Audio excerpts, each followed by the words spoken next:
உங்களுக்குள்ள ஆண்டவர் இருக்கார், உங்க குடும்பத்தில் ஆண்டவர் இருக்கார் நீங்க நம்புனீங்கன்னா உங்களுக்கு முன்னாடி இருக்கும் எந்த பிரச்சனையை பார்த்து நீங்க பயப்பட மாட்டீங்க. உங்களுக்குள்ள அபிஷேகம் என்கிற நீச்சல் இருந்துச்சுன்னா அது சின்ன அலையா இருந்தாலும் பரவாயில்ல, பெரிய அலையா இருந்தாலும் பரவாயில்ல, இயேசுவின் நாமத்தில் ஒரே மனப்பாங்க இருக்க முடியும். ஒருவன் கர்த்தருக்குள் இருக்கிறப்ப அவன் விசுவாசத்தை உள்ளடக்கியவனாக இருந்தா எந்த அலையா இருந்தாலும் அதன் மேல் எழும்பி வருவான் இயேசுவின் நாமத்தினால.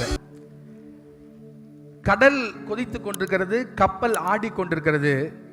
The fear will choose to look at the waves, but faith will choose who is sleeping in the boat.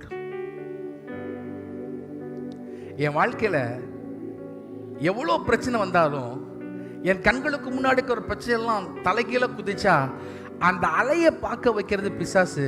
ஆனா அந்த போட்டுக்குள்ள என் ஆண்டவர் படுத்திருக்கிறாரு, அவரை பார்த்தால் அவர் இருக்கிற வரைக்கும் என் வாழ்க்கையில எதுவுமே நடக்காது என் நம்ப வைப்பது இந்த வசனம், எனக்குள் இருக்க விசுவாசம்.